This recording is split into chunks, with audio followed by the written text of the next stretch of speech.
Nós vamos entender hoje e durante todo esse mês, porque a temática desse mês será essa: comum unidade. Seja singular, viva no plural. Vamos dizer todos juntos? Vamos lá? Não, começa pelo comum.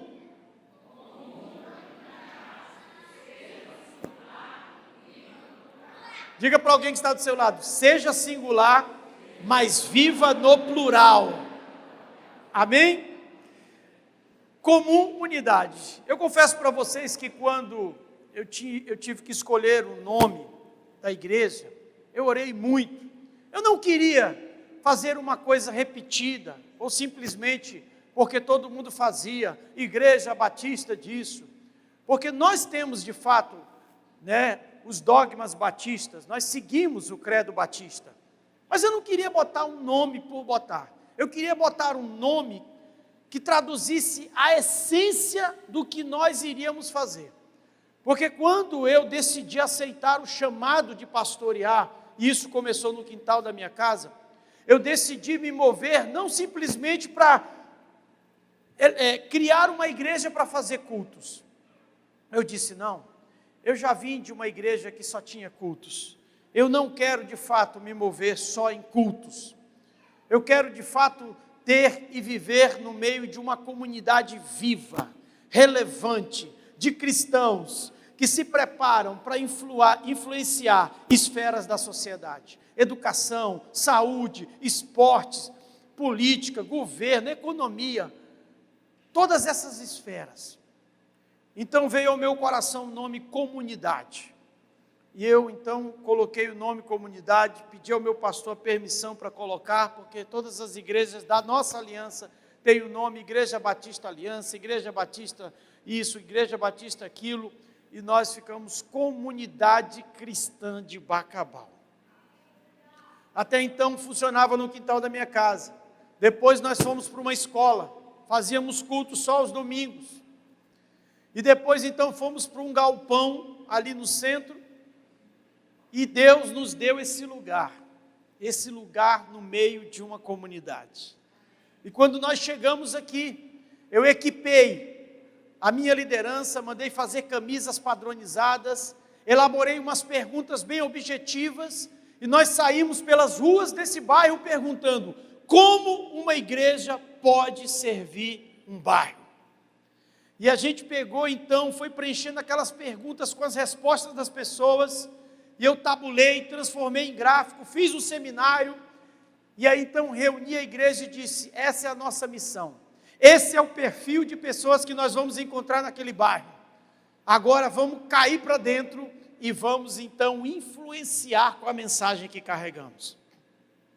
Viemos para cá, criamos projetos sociais, ajudamos pessoas, reformamos casas, financiamos velórios desse bairro, ajudamos a melhorar a estrutura da rua, da iluminação, abençoamos famílias, e esse bairro nos abraçou, queridos. Verdadeiramente, nós temos a essência de uma comum unidade, uma comunidade.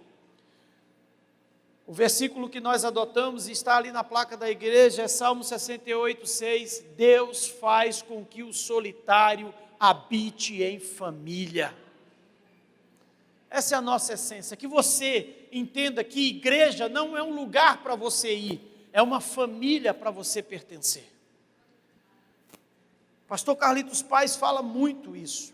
Eu quero ler apenas um versículo, mas eu quero ler esse versículo em 4 versões diferentes, para que você entenda plenamente o significado de comunidade.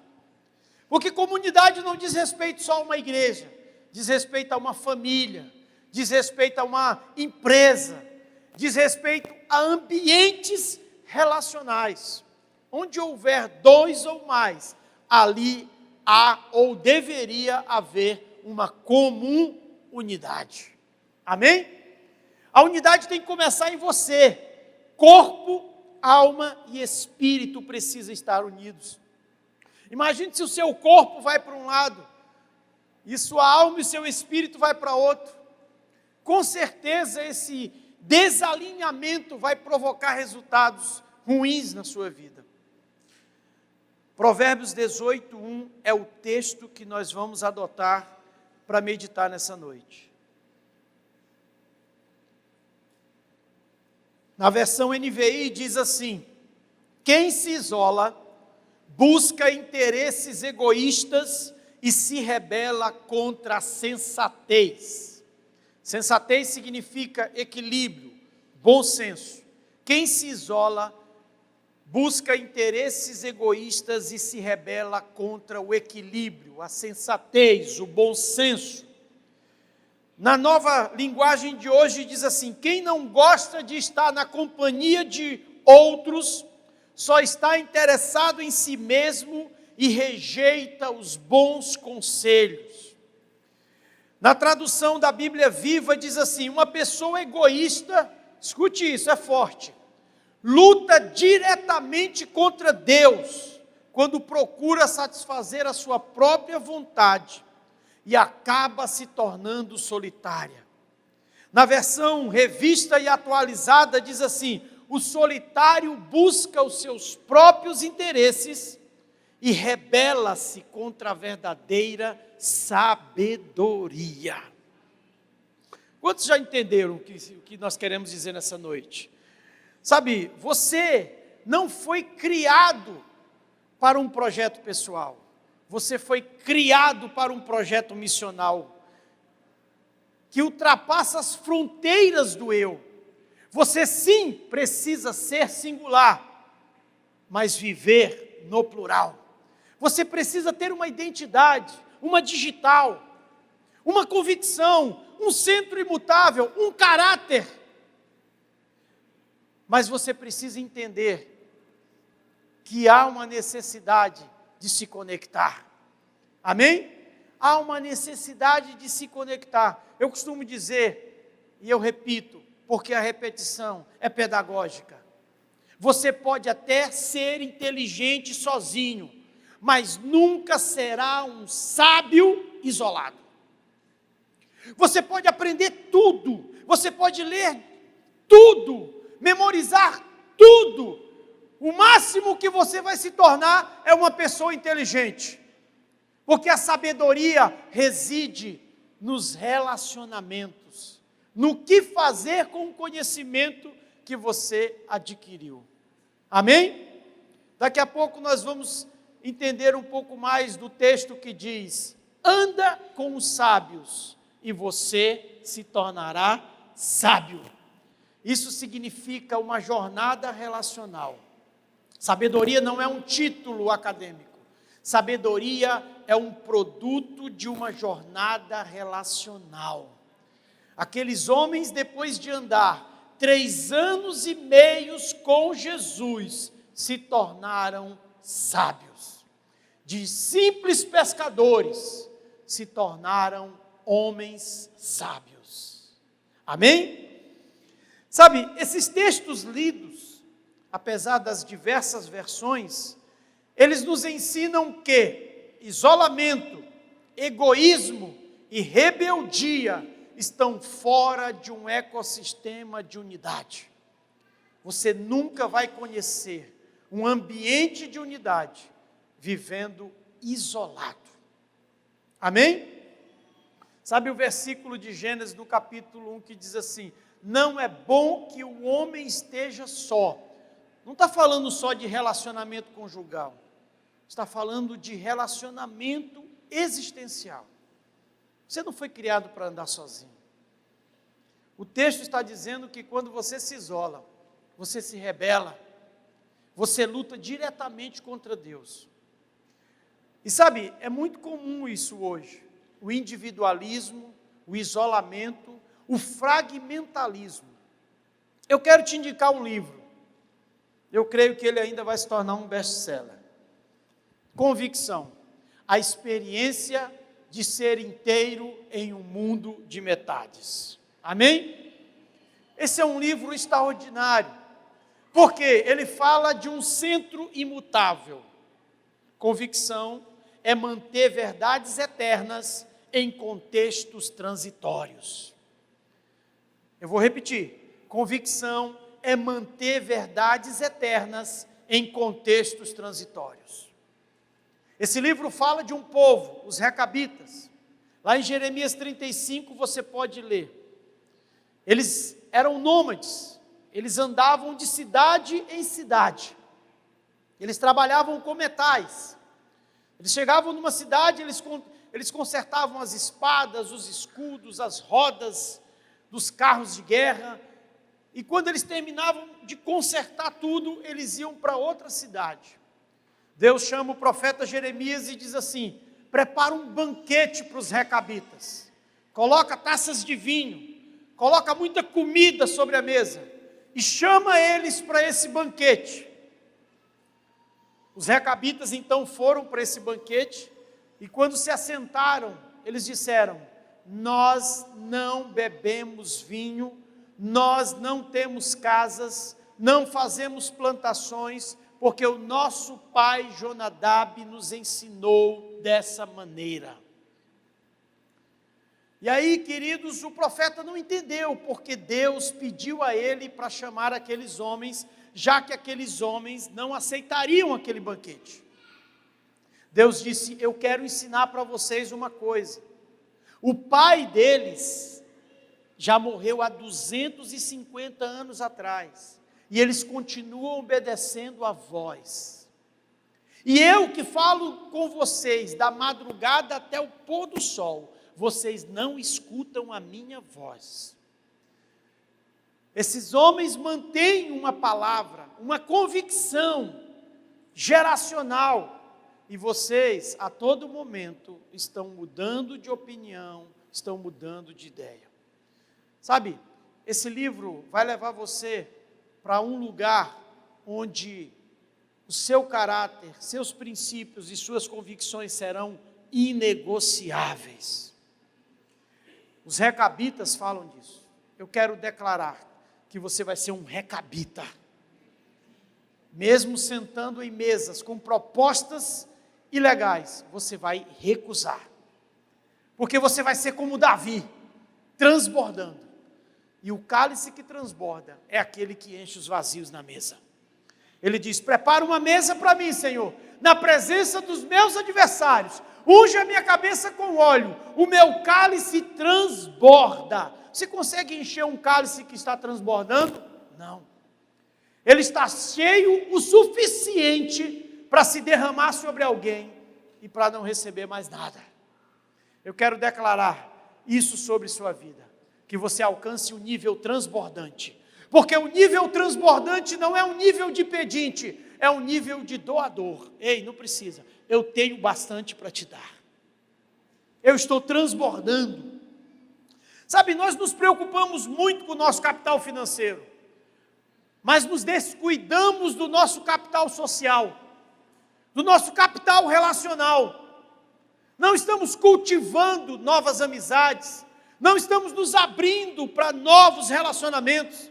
Pelo contrário, o mundo nos ensina a nos fecharmos, a criarmos um muro de proteção, que com o passar do tempo se torna um muro de prisão. Aquilo que estava te protegendo começa a te encarcerar, e você começa a proibir pessoas de entrar nesse lugar. E você começa a se proibir de sair desse lugar. Você começa a viver um isolamento. E você começa a viver uma identificação seletiva, ao ponto de querer conversar só com quem concorda com você, só com quem faz parte da sua panelinha. É sempre as mesmas pessoas, é sempre as mesmas conversas, não há crescimento, não há verticalidade, não há transcendências, porque você está andando para o lado na horizontal. Nós precisamos de pessoas que estejam ao nosso lado. Nós precisamos de pessoas que devemos ensinar, que estejam abaixo de nós, mas também precisamos de pessoas que possam nos ensinar. Esse é o relacionamento 360 graus, onde você ensina alguém, onde você está acompanhando alguém e onde alguém te ensina. Amém? Isso é muito importante. E aqui, queridos, nós precisamos entender que nascemos para o orgânico. Não se trata apenas de uma frase de efeito, seja singular, viva no plural. Se trata de um princípio orgânico, um princípio que promove simbiose.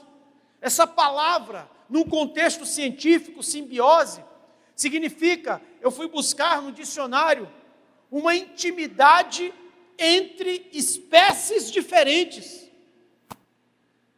No mundo animal, para exemplificar, você tem ali duas espécies que estão juntas, promovendo resultados mútuos, ou seja, benefícios mútuos, cada uma com suas características. E aqui eu quero te dizer um princípio que eu guardo no meu coração e que eu falo muito quando eu vou celebrar casamento.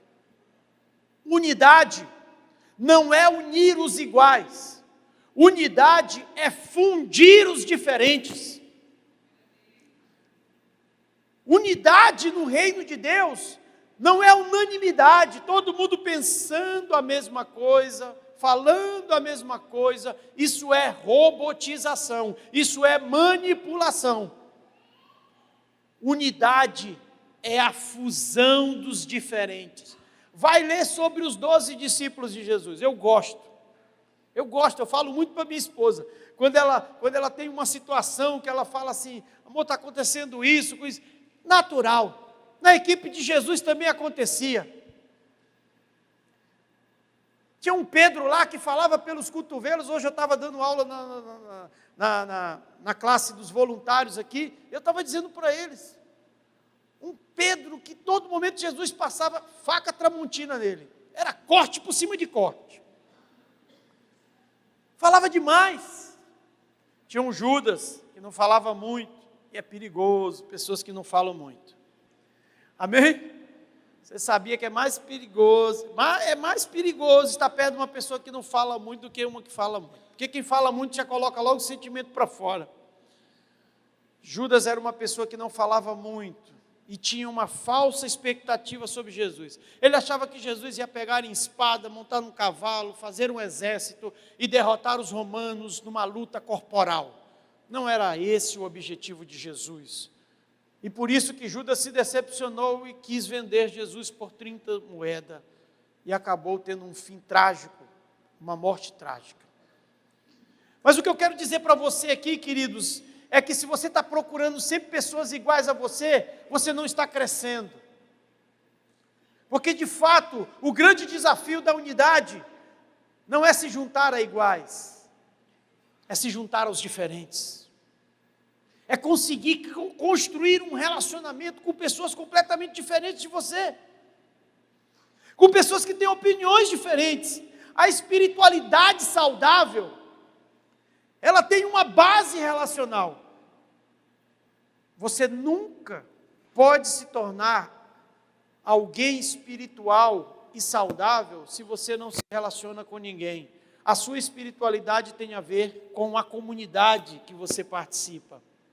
Hoje nós estamos assistindo muito um número crescente de desigrejados. Pessoas que dizem, eu não preciso de igreja. Queridos, isso é científico. Leia um livro chamado Inteligência Social, do Daniel Goleman. Ele só tem umas 600 páginas. Amém? E você vai entender a necessidade, pelas lentes da ciência, que o homem tem de se conectar com outras pessoas. Eu não estou falando nem pelas lentes da Bíblia, pelas lentes da ciência. Foi descoberto recentemente os neurônios espelhos. Ou seja, isso é coisa de Deus na nossa vida. Deus colocou neurônios em você, que faz você se identificar com outras pessoas, a começar pelos gestos. Os neurônios espelhos, por exemplo, vai fazer você sentir vontade de beber água agora, porque você está me vendo beber água. Sabia? Isso está sendo usado pela medicina, porque pessoas que perderam movimentos por conta de acidentes, de paralisias, estão recuperando os movimentos desses órgãos, acompanhando outras pessoas fazendo o mesmo movimento. Isso está sendo usado, queridos, pela medicina. Agora, olhe para isso por uma perspectiva espiritual. É muito mais poderoso, é muito mais abrangente e transformador, quando a gente olha tudo isso pelos olhos da Bíblia. Quando você entende que a comunidade não é apenas um lugar para você ir, é um lugar para você pertencer, é uma família para você se integrar, para você conhecer. Olhe para alguém que está do seu lado e diz assim: ei, se você não me conhece, me convida para tomar um café. Não vale a esposa, não vale o filho. Amém? A palavra comunidade significa uma comum unidade, um objetivo comum. Escute aqui, queridos, uma comunidade saudável sempre apresenta uma cultura do acolhimento, mas também uma cultura do aperfeiçoamento. Eu vou repetir para você. Uma comunidade saudável sempre apresenta a cultura do acolhimento, mas também a cultura do aperfeiçoamento. Não é só beijinho e abraço, não. Não é só romantismo, não. Tem didática, tem pedagogia, tem correção no meio. A própria Bíblia diz, queridos, que Deus corrige aquele que ama. O amor tem duas faces. Uma face romântica e uma face corretiva. Você ama seu filho, por isso você corrige ele, por isso você cobra ele. Sim ou não? E nem sempre ele compreende isso. Se zanga. Fica, emburrado. Porque ele não consegue alcançar aquilo que você já entende que vai acontecer na vida dele. Uma comunidade tem acolhimento, mas tem aperfeiçoamento. Você chegou até aqui, se decidiu ficar, está na hora de crescer. Está na hora de ir além dessas cadeiras. Está na hora de ir além de um culto de domingo. Está na hora de se integrar, de conhecer, de convidar. De estender a mão para alguém. De vencer a timidez. E você que é dessa igreja, tem uma obrigação ainda maior do que aqueles que estão chegando. Estenda a mão para aqueles que estão chegando. Não saia daqui sem convidar alguém para tomar um café, para almoçar, para uma visita. Tem gente que chega depois que o culto começa e termina antes que o culto, e sai antes que o culto termina, só para não ter relacionamento. Amém?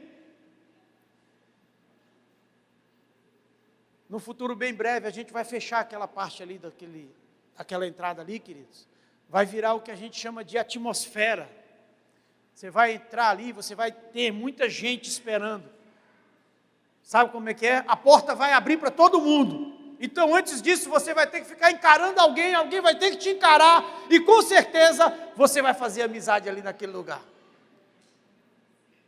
E para a coisa avançar, vai ter ali um suco, um biscoito, uma coisa para você lanchar, para facilitar essa conexão. Amém? Achei isso interessante. Fomos num lugar, e é importante, para que você não entre e saia correndo. Parte da sua cura, parte do seu crescimento, parte da sua maturidade está nos seus relacionamentos. Sozinho você não se torna pleno. É muito importante entender isso, queridos. Jesus, ele poderia muito bem vir executar a missão dele sem passar por tudo que ele passou. Ele preferiu passar por todos os ambientes de convivência, de relacionamento. Em alguns ele foi hostilizado, em algumas cidades tentaram apedrejá-lo, mas isso não fez, não deu nenhuma possibilidade de Jesus desistir. Isso não fez Jesus desistir. Uma igreja como essa, ou qualquer outra igreja na cidade de Bacabal, no Maranhão, no Brasil, é uma igreja cheia de pessoas que precisam melhorar. Todos nós estamos aqui porque queremos melhorar, porque queremos crescer. Amém? Vivemos uma realidade social líquida, de relacionamentos diluídos, que estão sendo pautados no digital. Estamos vivendo um verdadeiro caos relacional. E eu tenho um conceito para isso. O caos relacional é a superficialização das pessoas e a supervalorização das tarefas. Estamos superficializando as pessoas e supervalorizando as tarefas. Estamos deixando de nos conectar com pessoas simplesmente para fazer, ganhar, ter. Se você chegar no topo sozinho, você não vai ter sucesso. Se você chegar no topo sozinho, você vai reconhecer que fracassou.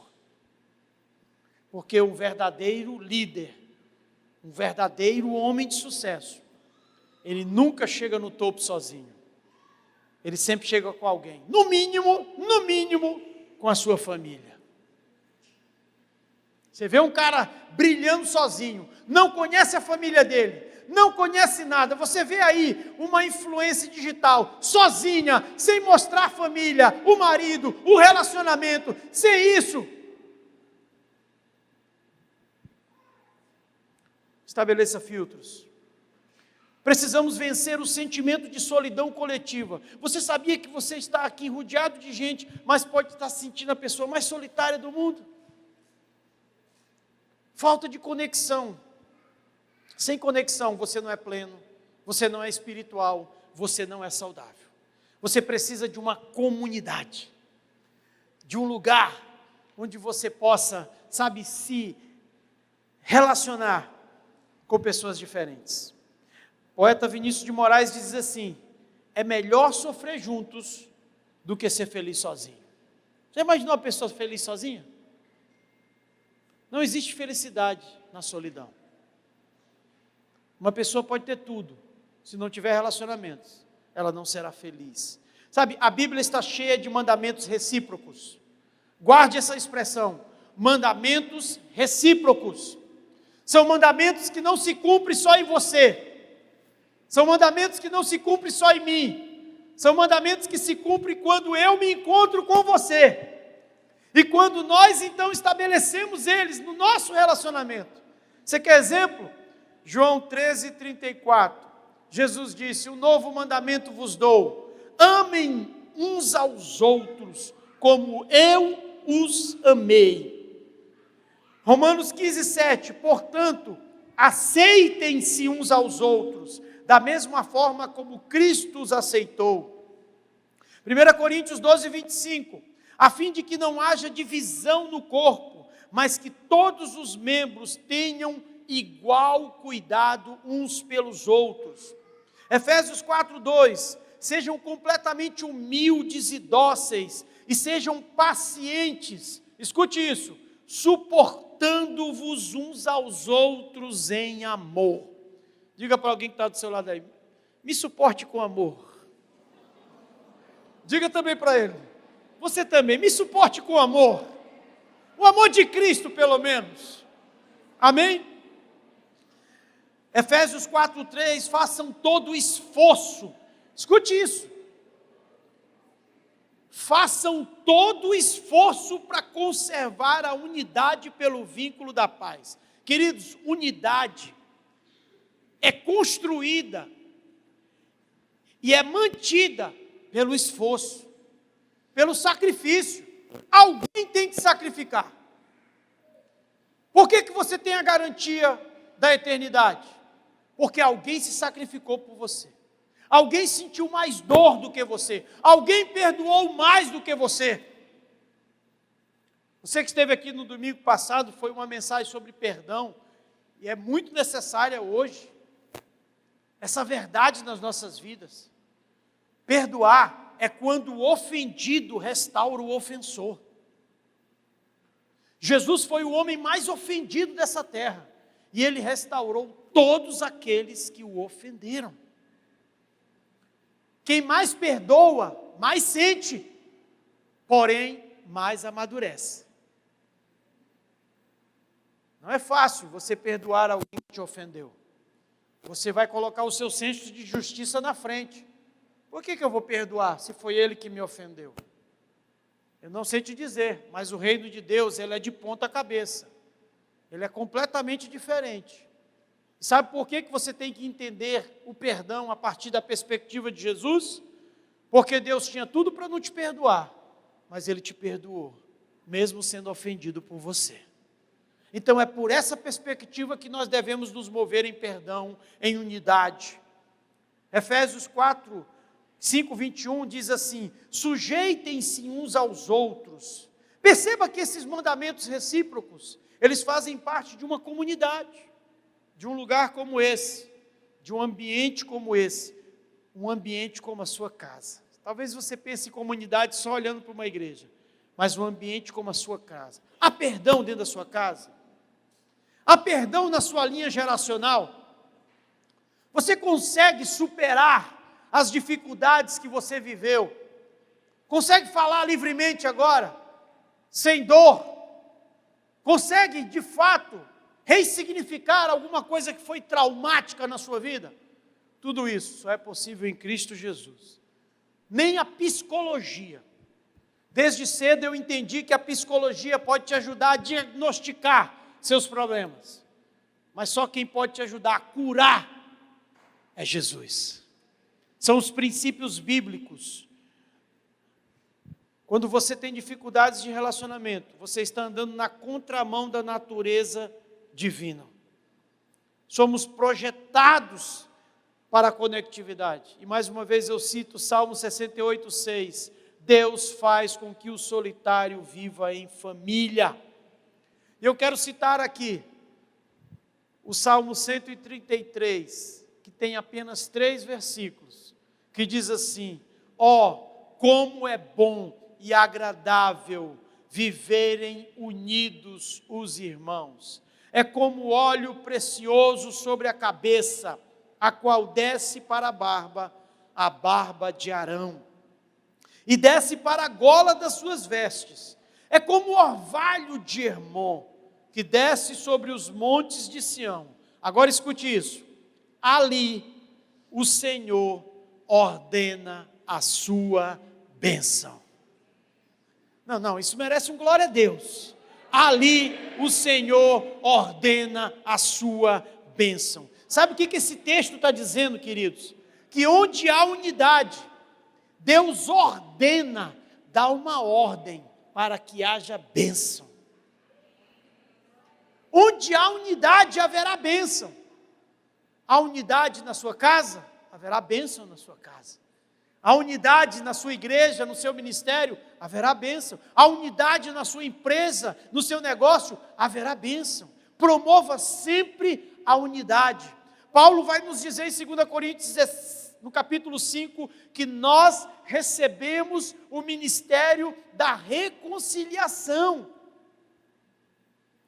Não é possível haver reconciliação só de uma pessoa. A reconciliação tem a ver, no mínimo, com 2 pessoas. Sim ou não? Você se reconcilia com alguém. E você recebeu esse ministério. Então passe adiante. Perceba esse ecossistema orgânico. O texto fala de 3 coisas. Ele fala de um ambiente orgânico, onde pessoas estão envolvidas, como é bom e agradável viverem unidos os irmãos. Isso fala de um ambiente relacional saudável, irmãos unidos, há uma transferência orgânica, às vezes de coisas boas, às vezes de coisas ruins, isso acontece também, mas há um propósito de unidade maior, muito maior. Há também, sabe, uma atmosfera espiritual em cima disso, porque Deus se manifesta. Ele diz: como é bom que os irmãos estejam unidos, olha, é maravilhoso. Deus ordena a sua bênção. Um ambiente como esse, Deus se manifesta. Deus traz coisas boas. E um ambiente como esse, ele é sustentável. Olha só o que diz o texto. Ali o Senhor ordena a bênção e a vida para sempre. É sustentável. Não é para um momento apenas. É para você para aquele ambiente, para as próximas gerações que vão estar naquele lugar. É uma coisa completamente sustentável. Faça da sua casa um ambiente onde Deus ordena a bênção. E quando seus filhos saírem dali, e nascerem os filhos dos seus filhos e os seus netos, essa bênção vai seguir de geração em geração. Por isso a importância de viver numa comunidade. Ei, essa é uma noite que Deus está te chamando para sair do isolamento. Para você começar a adotar pessoas, a chamar pessoas, para deixar de ser egocêntrico e começar a ser outrocêntrico. E eu quero já caminhar para o encerramento, sabe, queridos, dizendo que relacionamentos saudáveis e duradouros, eles sempre são construídos de forma artesanal. Na internet o pessoal se fala uma vez, já está chamando de amigos eternos. Não é verdade? Tem gente que realmente romantiza a coisa. Amizade é uma coisa que se constrói, é cheia de desafio. Os judeus costumavam dizer assim: é meu amigo quem já comeu muitos quilos de sal comigo. Um verdadeiro amigo já atravessou muitas estações com você. Eu tenho pessoas aqui nessa igreja que já andam comigo há mais de 15 anos.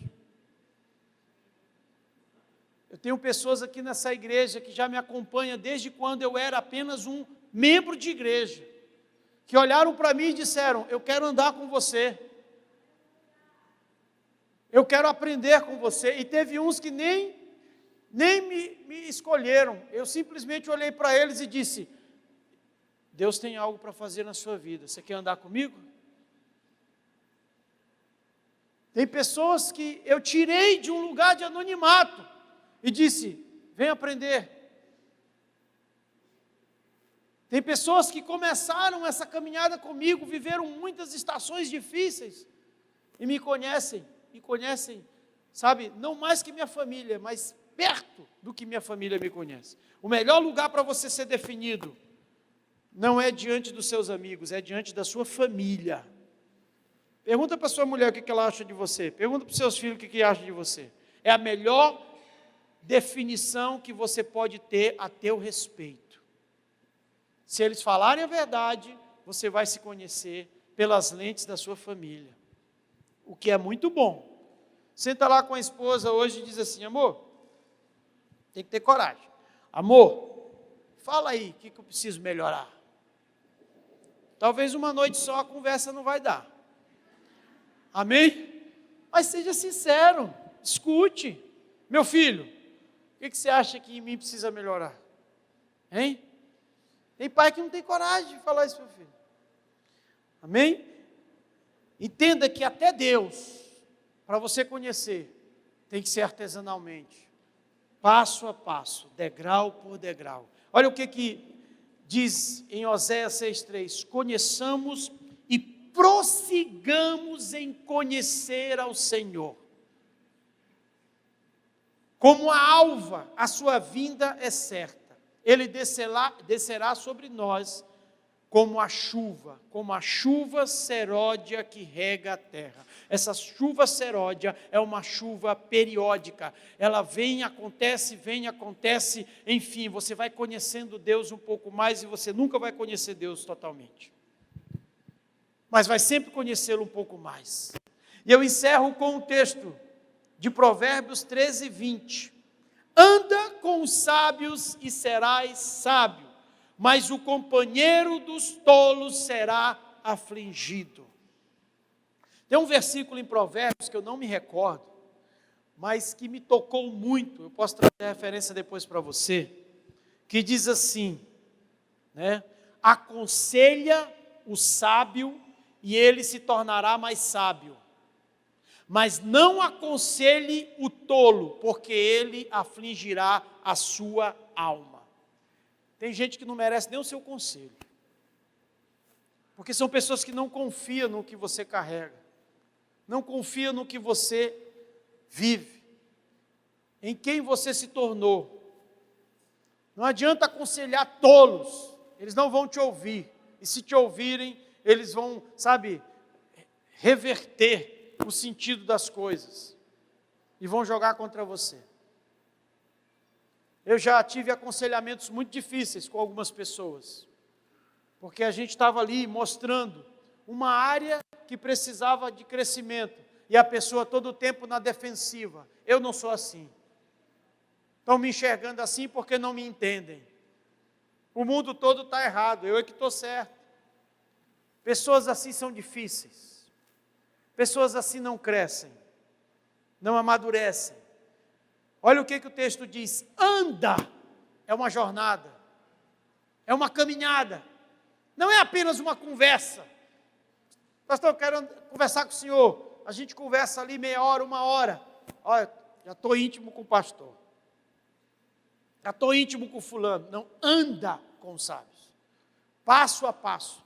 Eu te aconselho a você ler o capítulo A Jornada do Discípulo, do livro que vai virar também best-seller, Vozes do Reino. Cadê os escritores do Vozes do Reino aí? Qualquer coisa. Se eu quiser comprar um livro agora, Vozes do Reino, quem tem para vender aí? Fica de pé. Quem tem livro para vender? Vozes do Reino. Olha aí, eu aconselho você procurar um desses escritores e comprar esse livro. Tem advogados, médicos, professores, pastores, podem sentar, que escreveram esse livro pela perspectiva da área de influência que ocupam. Sabem do que estou falando. E a jornada do discípulo é um capítulo que eu achei poderoso para pessoas que precisam crescer. Se você não é um bom discípulo, você nunca vai se tornar um bom líder. Eu estava falando isso hoje na turma dos voluntários.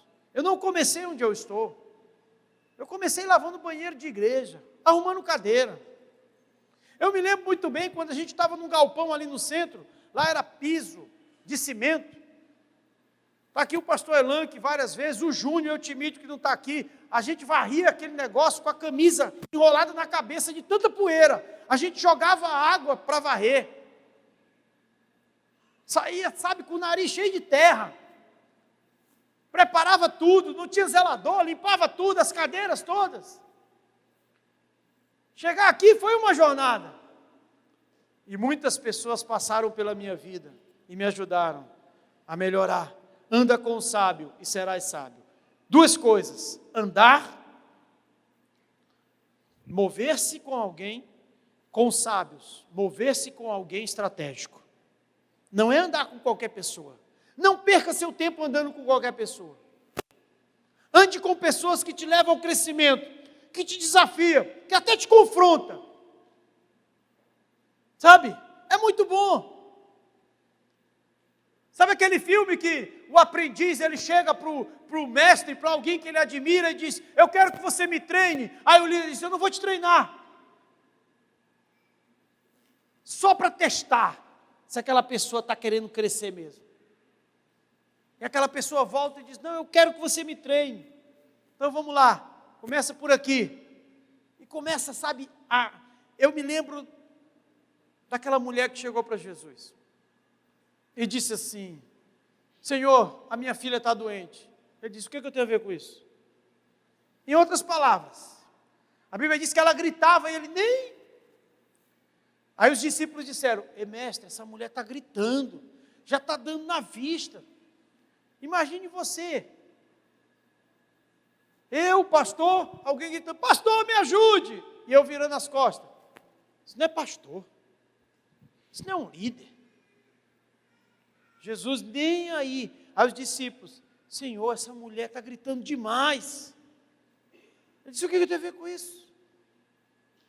Eu não fui enviado para essas pessoas, eu fui enviado para os judeus. Eu não posso dar o pão dos filhos para uma cachorrinha. Isso é forte.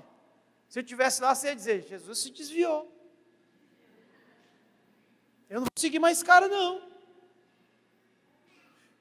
Aí ela disse assim: não tem problema, Senhor. Eu como até as migalhas que caem da mesa, se o Senhor deixar. Uma pessoa dessa está com sede de crescer, gente. É interessante que Jesus não fez nenhuma manifestação de ir lá e curar a filha dela. Porque Jesus primeiro queria tratar o coração dela. Ele disse assim: mulher, tu pode ir para casa que tua filha está curada. Porque a cura dela passou pela sua cura. Você se submeteu e sua família foi abençoada. Veja como isso é forte. Aí hoje a gente vai às vezes falar para alguém: rapaz, olha, melhor isso aqui. Vou sair da igreja. Estou magoado. Não quero mais. Sabe, isso é muito comum, conversando com empresários hoje, é até difícil hoje, empregados tão sentimentais, sensíveis, que a pessoa vai corrigir, não quer mais. Essa é uma geração com muita habilidade tecnológica, mas com pouco controle emocional, pouca capacidade de trabalhar em equipe. E essa é uma habilidade que hoje valoriza muito você, a capacidade de se relacionar, a capacidade de ter gestão emocional. Você vai ser aceito em todo lugar, você vai ser convidado para estar nos lugares. É por isso que você precisa andar com gente sábia, gente estratégica, gente que vai te ensinar o que você ainda não aprendeu. Você precisa de uma comunidade. Você precisa se encaixar em um lugar. A sua identidade, ela é importante, mas ela precisa de pessoas, ela precisa de lugares, ela precisa de relacionamentos.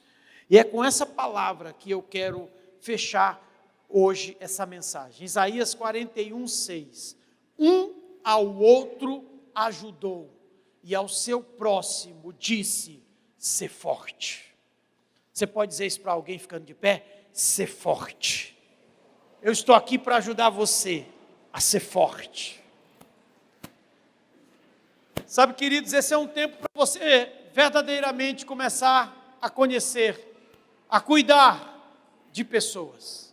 Eu quero desafiar você que já é filho dessa igreja a cuidar de alguém, a visitar alguém. Eu quero fazer um desafio para você. Escute bem. Eu quero que você visite alguém. Eu quero que a mídia, preste atenção, a mídia, escute o que eu vou falar. Eu quero que você visite alguém dessa igreja, alguém que está aqui nessa noite, e você poste no seu Instagram, marcando a CCB, Igreja_CCB, lá no Instagram. A igreja vai repostar isso. Não tem nada a ver com vaidade mostrando, não. Tem a ver com inspiração. Você vai gerar isso nas pessoas. O desejo de cuidar de alguém, como você teve o cuidado com alguém. Faça isso. Amém? Se desafie a esses desafios relacionais. Se desafie a crescer. Sabe, esses dias eu estava correndo na litorânea. E eu vi um rapaz, eu até gravei um vídeo no meu Instagram. Estava correndo na litorânea e eu vi um rapaz sentado, ele é da limpeza pública. Ele estava sentado em frente a um banheiro público ali na litorânea, entre a praia do Olho d'Água, né, e a praia ali do Calhau. E eu estava correndo pela manhã, umas 8 horas da manhã, e eu passei por ele. E eu senti no meu coração o Espírito Santo falando: volte lá e pergunte se ele está se sentindo feliz onde ele se encontra. Eu voltei.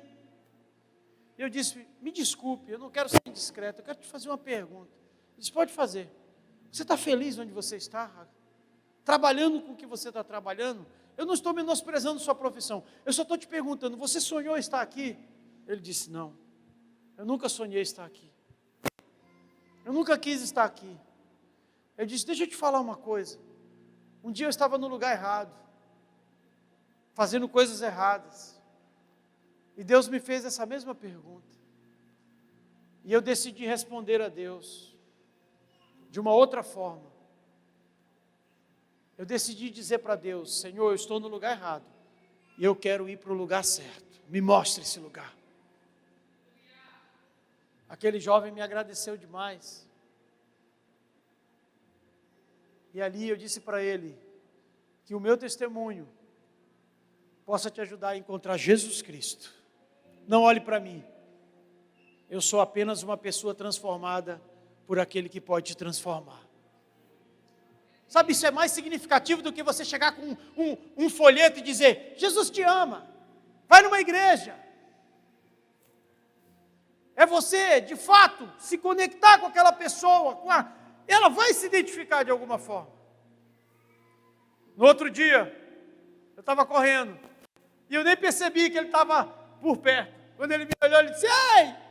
Eu digo: e aí, beleza? Ele disse: eu estou pensando naquilo que você me falou. Simples. O complexo é com o Espírito Santo. Ele é que trabalha no coração das pessoas.